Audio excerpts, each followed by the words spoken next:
What's up, everybody? Welcome back to the channel. It is game week 11 approaching us, so I'm going to reveal my team selection is going to be ahead of this game week. We've got 2 free transfers. I've not made them yet, but I'm definitely going to be making them. But before that, we've got to talk about another game week from myself. So, game week 10, how did it go? Well, I've just said it there. It was awful yet again. 52 points for me. Another red arrow. I'm actually now over 6.5 million in the world. It's amazing how bad I can go this season. I mean, it's just not working out at all. So anyway, in goal then, I went for Jordan Pickford, obviously. 1-1 against Sunderland, 2-pointer there. Not great. Weren't expecting much, to be honest. Calafiore, clean sheet. I'll tell you that. I mean, I wish I went double Arsenal defensive, for being honest now. But yeah, Calafiore, consistent there, 6-pointer. Virgil van Dijk got 5 points against Villa. Got a yellow card, so that's why he only got 5, not 6. Van der Ven and Pedro Porro both only got 2 points in that loss that they had against Chelsea. Terrific there. Bench options, I mean, awful. None of them really did anything, so I'm not too fussed there, really. Midfield was just embarrassing, really. Not a single return in the midfield. Saka only got 3 points against Burnley as well. Eze and Saka, Burnley, they won 2-0. Neither of them got anything in that game. That was a bit of a wind-up. Reinders didn't even start against Bournemouth for Man City. He played 17 minutes. I may as well have not him come on at all and have an extra point from Diouf. And Morgan Rogers, Jesus Christ, another just 1 point from him. I mean, come on, man, this is just insane. I mean, he did play Liverpool, I have to admit, but still, it's just embarrassing. And then you got the 2 strikers. Let's face it, Erling Haaland was obviously my captain, so at least I got something right this game week. My God, he made my score look better than it was going to be. Jesus Christ. So, yeah, Erling Haaland absolutely smashed it, getting 13 points against Bournemouth, getting those 2 goals and the 3 bonus points, obviously. So he smashed it out and then bowled him out. I mean, just 1 point. Weren't good. Went off injured against West Ham. Not really what I wanted to see, but he did play the other night in the Champions League. I get my eye on it, and he did play. So, yeah, another terrible, terrible week for me. So it just continues, really. I mean, I feel like I'm going to be the worst player in the game. I just can't see what's going on. But yeah, moving on, let's go on to game week 11.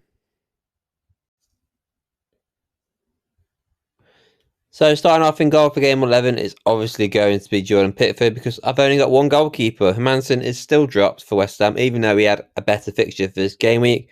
Pickford's got Fulham at home. I can't decide whether I'm happy with that. I mean, let's face it, it's better than most teams that he could come up against. So he has got half a decent chance of keeping a clean sheet. But the way my luck's going this season, probably ain't going to happen. Moving on to my defenders, and as you can see, I've made one change. Now, I've not confirmed the change. It's not gone through yet.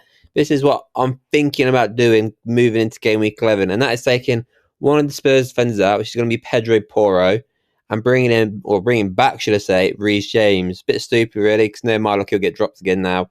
Now I've brought him back, but Reece James has got Wolves at home. Pedro Porro and Van der Ven both have Man United at home. Not the best time to play Man United, although they could get a clean sheet there, but the chances of Chelsea getting a clean sheet against Wolves at home than Spurs getting one against Man United is a lot greater. So I'm fancying Reece James. I've looked at him. He started the last God knows how many games. Played full 90 as well. Played Champions League game the other night. He's looking good for minutes now. He's staying fit. Fingers crossed, because I do want to go through this transfer. He stays fit and he does start this game, because it's a great game for him. And hopefully this one works out. And the rest of them, obviously I mentioned Van der Ven's got United at home. Not the easiest fixture. Not the best time to play Man United. Calafiore's got Sunderland away. I expect Arsenal to smash it. They've been phenomenal this season. And my last one is Virgil van Dijk. He's got Man City away. This one is not confirmed to start as of yet. I might change my mind and bring in Juve against Burnley.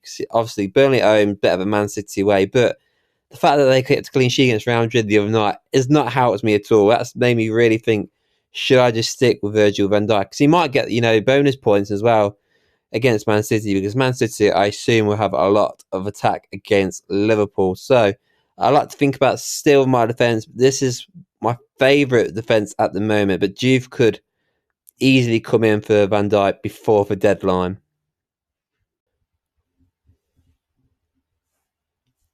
Moving on to my midfielders then, and as you can see, I have done another transfer here. Again, not confirmed, but at the moment, I've taken out Reinders from Man City, who's got obviously Liverpool which isn't the easiest game in the world, and I'm bringing in Enzo Fernandez. Now, he wasn't my first option I wanted to bring in. I wanted to bring a Chelsea attacker. Obviously, Palmer's out for long term, so I can't get him in anyway. But I did look at getting Neto in, but unfortunately, I can't guarantee he's going to start that game. So the choices are either Enzo Fernandez or Garnacho. Enzo Fernandez is more than likely going to be playing 90 minutes. Garnacho could either be benched, he could start and come off at half time. There's a lot of issues, even though he could get more of a chance of getting a goal, Garnacho. But the fact that Enzo is probably going to play 90 minutes in that game, playing more attacking as well for Chelsea, makes me want to really go for him instead of, obviously, Garnacho and Neto. I can't guarantee he's fit, which is really frustrating because I wanted Neto for this game against his old club. I had a feeling he was going to do bits, but unfortunately, that's not working out, and I'm going to have to go for Enzo Fernandez as it stands. But like I said, not confirmed just yet. If the manager comes out in the next couple of days and says Neto starts, I'll be bringing Neto in. The rest of the midfield is the same, obviously.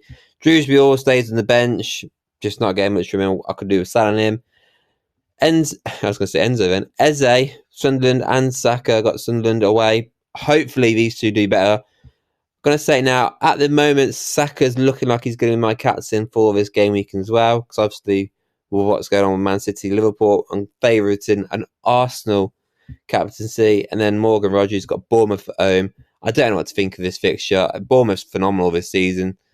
And Aston Villa are very weird. I mean, Morgan Rogers has been well below par this season. But fingers crossed he can get me a goal. Please, Rogers, please.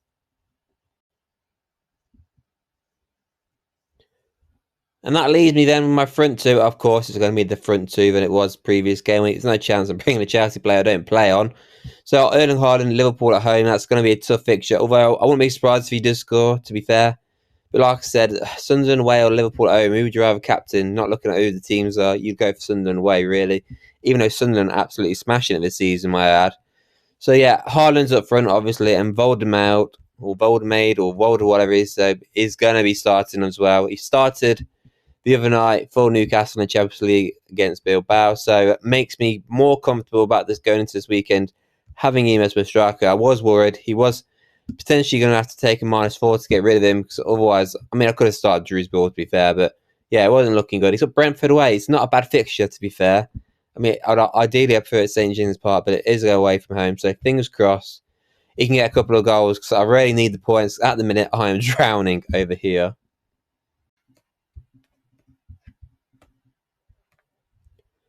So this is how the team then looks going into game week 11. 4-4-2, like you've seen. If you look at the fixtures overall, I mean, majority of those are pretty, they're looking in the green. So it looks good, really, going into game week 11. But I've had a crap season so far this season, so it probably will continue. Like I said, 2 free transfers haven't been made yet, but Reece James and Enzo Fernandez are my favourite ones to get into this game week. And I'm going to tell you now, game week 12, I'm looking possibly at making the wildcard chip for that game week. So that's what I'm thinking about doing game week 12 onwards. But fingers crossed game week 11 works out for me. Fingers crossed. Fingers crossed. But anyway, that is it then for this video. Let me know what you guys think of this team. I mean, we all know what it is. It's crap. Let me know how you guys are getting on. And before we go as well, please don't forget to like this video, hit subscribe, and I'll see you all on the next one.